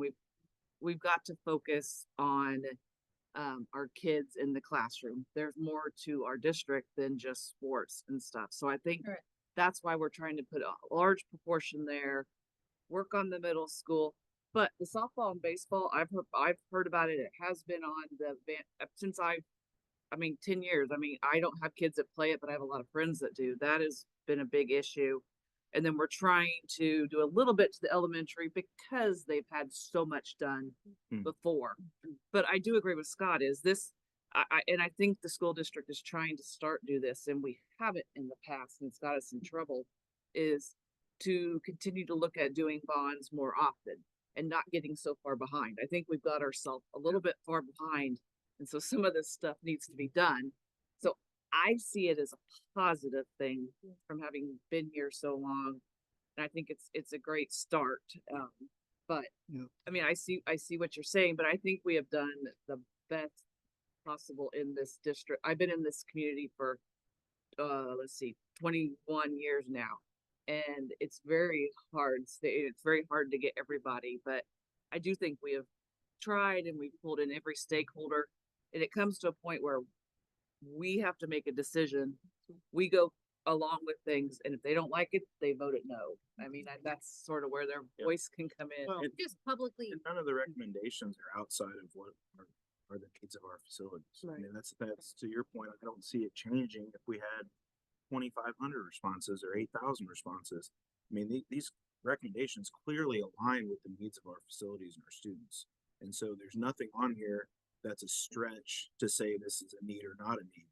I mean, we're not, there's not a brand new weight room on here. No, There's nothing on here that's a stretch of a need. All of these recommendations, I just don't see But I feel an like sometimes encumbering it's amount of responses. everybody versus me. When stakeholders ask and they engage with me, I'm going to publicly state some positions. And so that's what I'm doing. This isn't me versus 6 other board members or the staff. I'm not discounting the list or arguing that.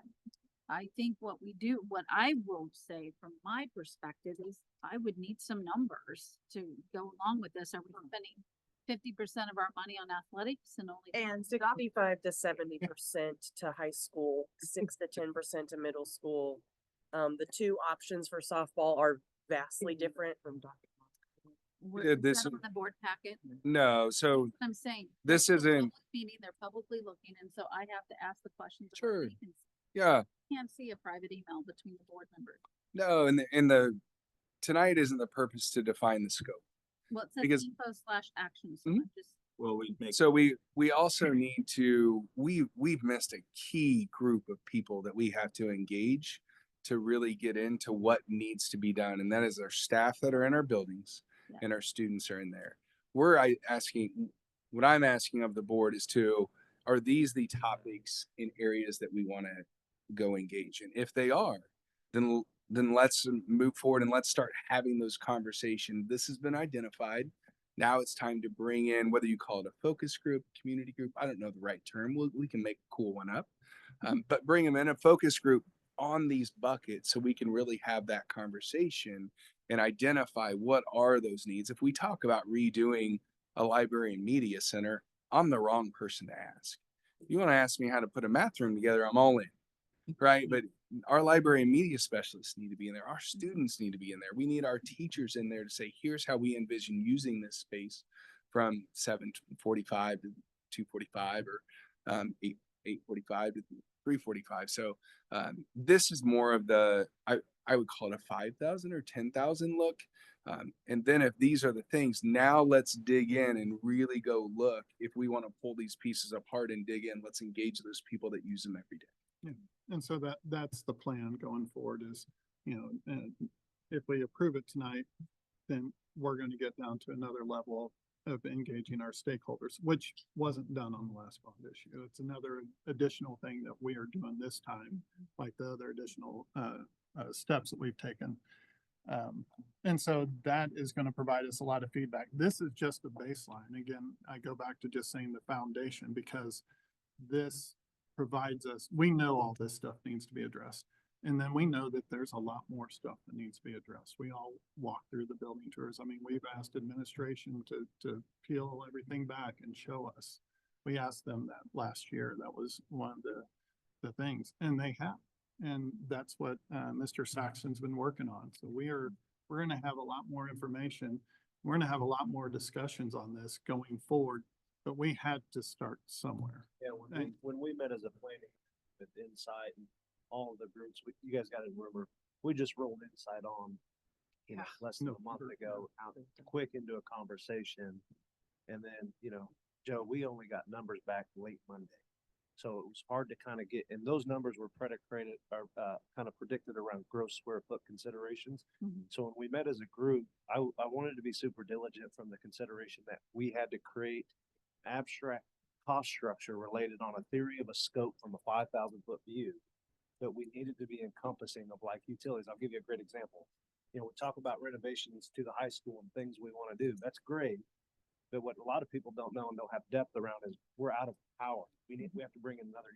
So we have to bake consideration for utility abstractly into our gross square footages. And what we tried to do, and Dr. Moss and I worked hard on really into Tuesday, was to come up with a percent range that gave scope flexibility, not only on finishes and considerations, but you know, how much do we touch versus not within those buckets. So you guys have a themed bucket from a 5,000 view saying, hey, here's our focus. We're a wide funnel right now, but these are the abstract focuses. Yeah. As you guys go through programming with your architectural firm, and we talked with Insight, you know, our hope is to get about 7 hours of kind of intentional design conversations with stakeholders as Dr. Moss helps identify those key groups. So where they can come in and now you're starting to narrow your funnel. You're starting to get a little more specific on the space impact, the design considerations, and all those things will lead you into schematic design where you start to get really focused on that concept. So I think there's a lot of opportunity, but from my lens, we have a great vision in terms of data inputs that give us that abstract considerations on here's priority focal points. But what that really starts to shape out and be has to be refined. And to do that, we got to move forward. Yeah. And I respect your right to come up forward with this. This is the third bond I've been on the board, and like fifth or sixth since I've been in the community. This has never been done this way, guys. So I do think this is the right way to do it. I come back to Patrick. I have concerns, and I do, but I think the way we're trying to get over some of these concerns is let's get this ball rolling now, so that we got January, we've got the rest of the thing. Yeah. We're not saying these are the things we're going to look at it. We're not saying the money and stuff. I think that's a good way to do it. So is it limited to those four? Like if we later said we also need to add like making sure we don't have trailers in use with students in it. We don't have like that's another for safety and security. So I just want to make sure that it's like that's the four. You said it. Too bad. Yeah, if you look in the bond language, what districts put in some form or fashion is the purpose of constructing, improving, renovating or demolishing, repairing, furnishing, and equipping school facilities. Then they'll list those specifics, because that top language is your umbrella. Yeah, is the way I would describe it. I don't know if the umbrella is the right word, but it would, Dr. Wright, you had a different way, but it's your umbrella. It's your lean back to of, hey, this wasn't a need when we originally realized this, but oh my goodness, now it really is. Right. And then, and then we're going to look at a lot of different things going forward. This is the $18 million bucket, right? But we're potentially looking at a larger bucket. I think Dr. Wright used Savannah. I think it's Savannah last month as an example. He just came from Savannah, where they've done $20 million worth of work, and then they decided they need another $4.5 million. Right. Once we get into this conversation, we might find out we're going to do additional funds, right? But the idea is that administration, the construction firms, architectural firms, they're going to get together with stakeholders.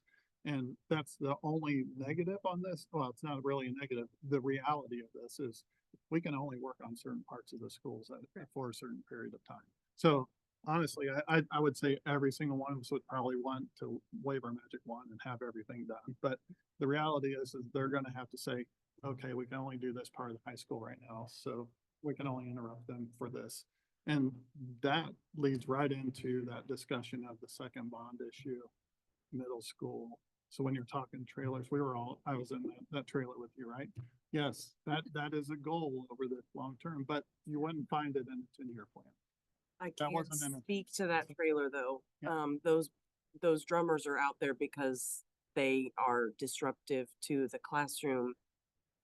And eventually that is not intended to be where they are. That is just where they have been, because they are not where they need to be so that is because I know when we got there, the perception was that those are not being utilized. Yeah. And then I found out from one of the drummers himself that they are not where they need to be with their drumming skills. And so they are out there simply because that's someplace that they can not disrupt the rest of the band. Wow. So that's not meant to be a classroom. Right, and I just, you know, and I think It's there not are a space different, issue. there are different ideas about what needs to happen in that space, and I think that's a larger study for what we're gonna do for middle school in the future. So anchoring this with the high school and moving into, you know, giving some love to the middle school at the same time. But the process administration has to go through to figure out the future of our middle schools. Pretty lengthy process besides just capital improvements, so. And I appreciate this conversation because this is what the public needs to know, that we are having these conversations and we are considering them as well. Even if they're not here at the microphone yelling at us, they still have a voice. Well, if they just show up and not speak, because clearly they don't comfortable speaking, I would invite them just to listen. I mean, They we don't want to come, they don't have to. They can talk to us, we're elected. They want us to be the Right, voice. but I'm So we can just, set I'm just trying to offer another option. They're not required to speak, but it is helpful for them to see us with this conversation, not just speak to just one board member. Okay, I think I made your voice heard well enough compared to what you said to me. Maybe they just can show up. We don't even know it's them. They just show up to these different events. I've not limited them. They know they can walk in. Well, the if door. they are listening or watching, So, yeah. I would, please come. I'd make a motion to approve the future capital improvement projects as presented in 11.3. So moved. Second, sorry. We have a motion and a second. Do we have any other discussion on that? If not, please vote.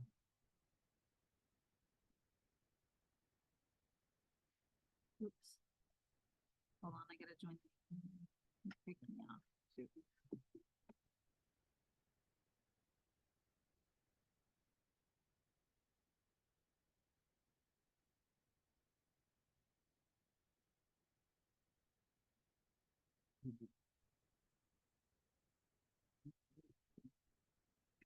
Yeah.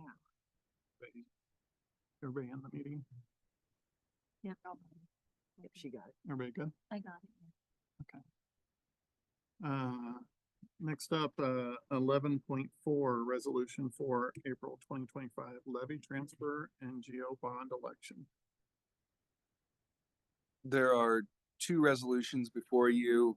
I want to give Dr. Reich and Raymond James a huge thank you for all of their work, support, all of the things that they were able to provide. Just as me going through this the first time, Karen and I working with Hardwick, our new bond counsel, and really being able to clarify and ensure that we had the bond language that we wanted to bring to you guys for consideration.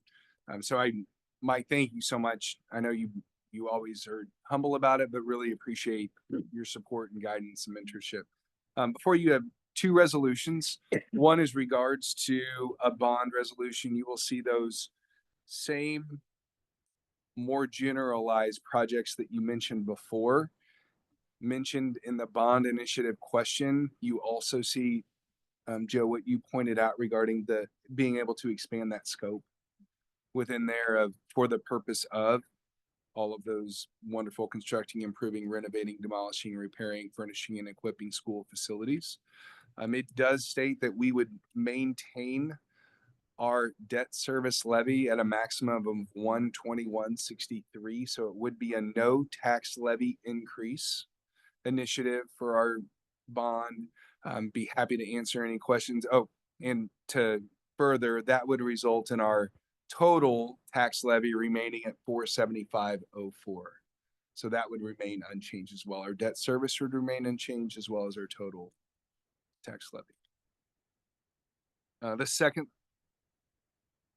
do you want to ask about that and then we can talk the levy transfer? Yeah, I just had a question on the bond initiative. Please ask. When it talks about modernizing softball and baseball facilities to include turf, it doesn't specify if it's 100% all turf fields or just, it's not specific. And that was another question is, where's the turf going to be? Are we committing to all turf fields? Because the pricing is significantly different than just having an infield baseball turf with an outside, like an outfield natural. So It is I don't want to limit the language, but I also don't want to commit to something that we may not. I think we can do the umbrella thing that.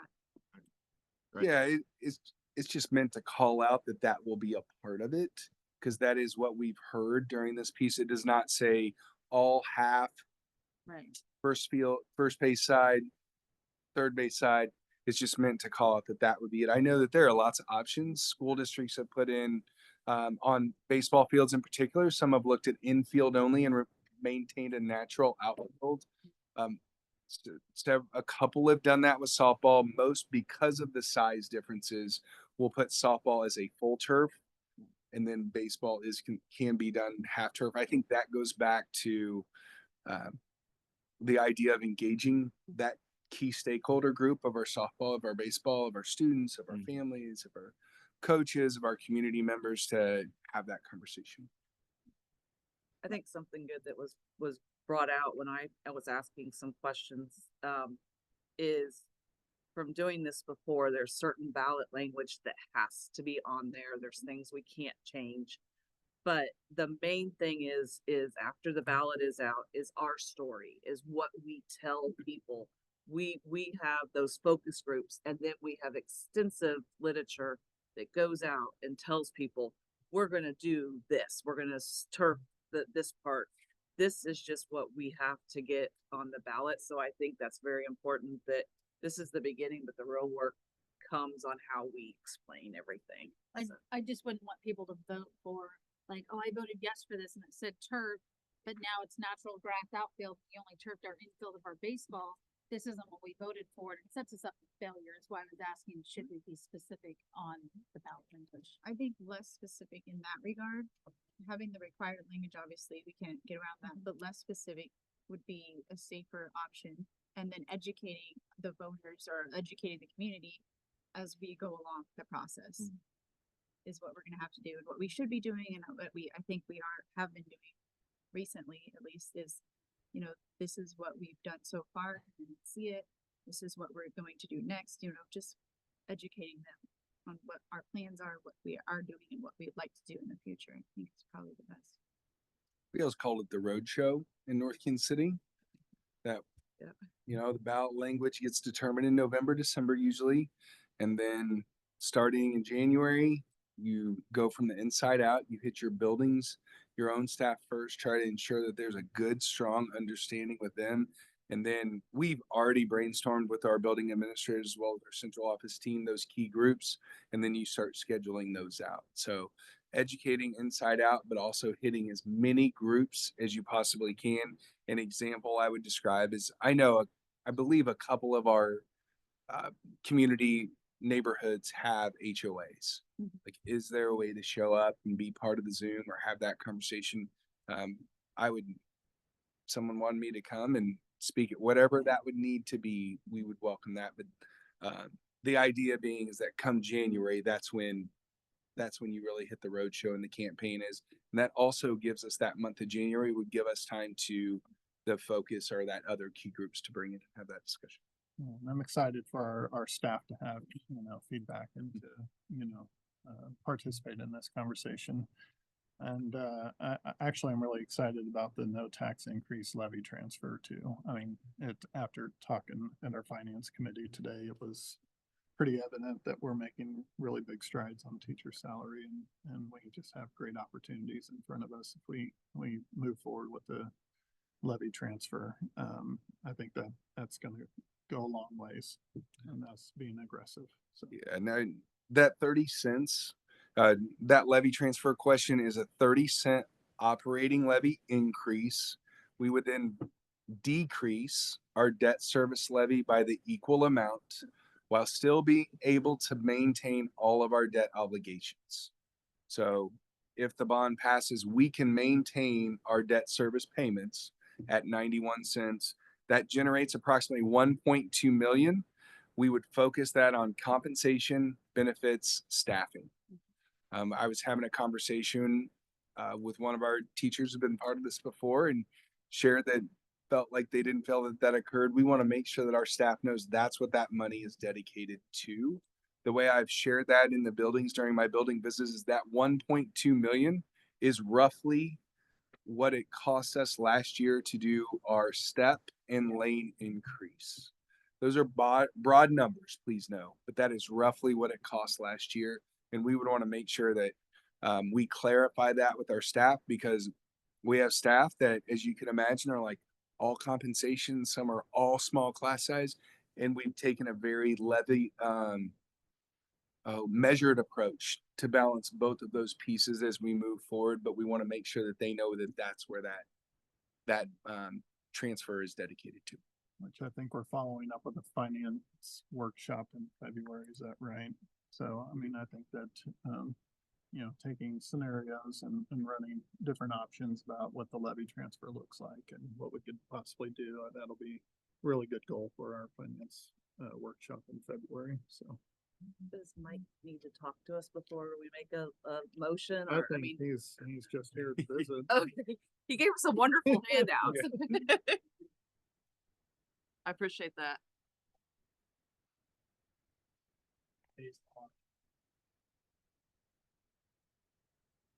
Okay.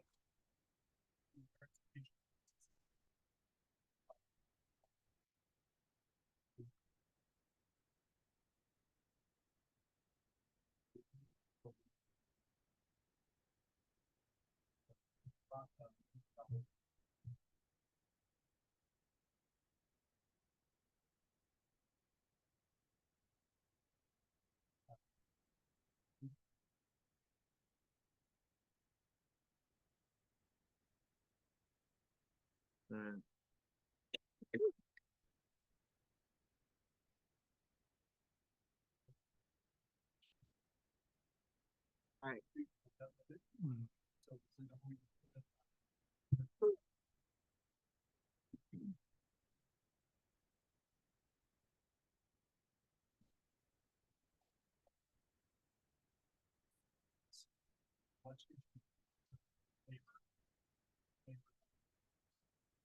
Sure.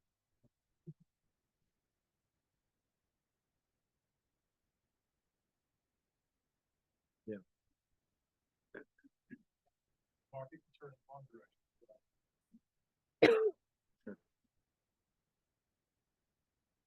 On the levy transfer question, I know we're extremely bound by how that language has to be presented. Is there any opportunity to get the remains unchanged to the forefront of that language? So we did explore that of almost leading, if you look at and rewrite our writing again, that almost last sentence. So the district expects to reduce the debt service property tax levy by the amount that is it's very wordy. Yeah. Yeah. Estimated to increase a no net increase. We need to lead with the question, and our question truly is, shall we approve a 30-cent operating increase? I will give our neighbors in Platte County some credit. One of the things they did with their Prop C waiver levy transfer question last year is they took that ballot language, and as part of what they communicated is they put almost like little thought bubbles next to it to explain what this means. Like, hey, yes, this means we're going to have an operating levy of $3.8341, but we're going to take our 121 and move it to 91. So that way to really explain it. If you guys do approve this, what I've always said, we have a 7:00 standing meeting tomorrow morning regarding this conversation we have every week. Since you guys kind of put this task on us, and I'm like, we're going to be pouring a lot of rice. We're going to make sure that people, as much as possible, can understand what a levy transfer means, and that your total amount of rice remains the same if you put them back into all of your cups. The other thing that Dr. Harris in Platte County shared is he gave credit to his staff. Yeah. He said they really clarified what this would mean for their staff, and their staff went and over communicated, because eventually they don't want to hear from me. They get tired of hearing from others, and it's that bringing in your trash into driveway conversation, bumping into a teacher at Price Chopper, parent teacher conferences, having a conference with our staff. Those are the questions that are going to be asked. So we really want to instill in our staff and build confidence in them that they know where these funds are going to be dedicated. Yeah, I think that's a good point. What's our staff know commitment is to put this extra additional funds to our commitment to be competitive and kind of pay. And I think the board's actions of the last 2 years, I think built confidence in our staff to have that as well. I just had one word change that maybe I would throw out there on the bond initiative. Even though it's redundant, instead of modernize softball and baseball, I would almost put improve. I feel like modernize can be sometimes a scary word for some people. You know, back in my day, we didn't have this. So I think improving, I mean, we're talking adding potential restrooms and not, I feel like sometimes people view modern in a negative way. So we used improve on the other. Yeah, and just so you guys are aware, if we make a red line adjustment, we can do that. Vote on the change. We do have to send it back to bond council. The bond council's already confirmed that improves good on the first 2 bullets. I can't imagine that they would on the third, but if for some reason they came back and said that doesn't work, we may have to call you guys back, but I do not imagine that would. If you guys wanted us to change that to improve, that's the board's recommendation. We certainly can. Reading into it, but That's fair. Yeah. I would say I'm fine with it as long as it doesn't it doesn't push hold it us up. back. I agree. Yeah. I don't think you will. I know you got, no. So yeah, you've been down this. Yeah. Okay, yeah. Well, good. I'm glad you're here tonight. Yeah. And then we'll send it to Raymond James and make sure they don't send anything back. Or not Raymond James, Hardwick Law, and make sure they confirm. Yeah, I mean, we're stuck with the levy transfer language. That's obvious. You know, we do eventually get to where it says no net increase. I just wish we were able to say. It does put the onus on us to sell it. Our signs outside the polling station need to have that bold. We can't make it big, like capitals. Yeah. Can we underline it? Can we underline? There is a lot of word in the ballot language. I think we may be pushing the limit here. Okay, so Scott, on this, I think I would like to have 2 votes, Mhm. vote for the levy and then vote for the Okay. bond. very good. Doesn't matter which order. Let's do the levy transfer first and we'll do that electronically and then we'll do the bond issue by a show of hands. Okay, and your modification was to the bond issue. That's right. Change modernize to improve. The so up first, levy transfer. I have a motion to approve the levy transfer as presented. So moved. Second. I have a motion and a second. Who was the second? Who won out? It's Brooke, Brooke. Susan. This is gonna happen all night. Yeah. Yeah. All right, we have a motion second. Any further discussion on the levy? If not, please vote.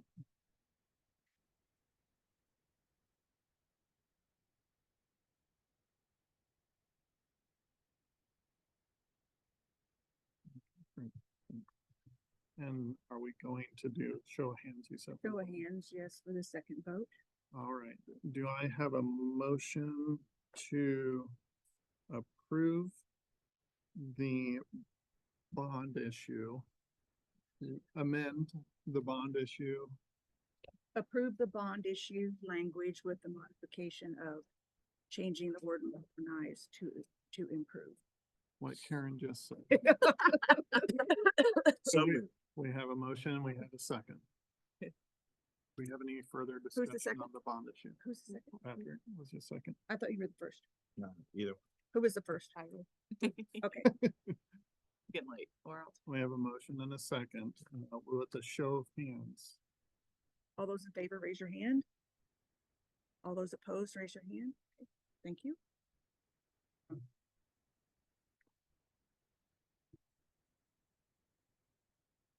Okay, yes. All right. Next up, 12.0. 12.1. Do we have a motion to adjourn? So moved. Need a motion to adjourn. Second. We have a second. All in favor, please vote. And remember, we have executive session. Let's vote on this and take a quick break Go to the and bathroom. start Yeah. at 9:10. Okay, sounds good. 9:03.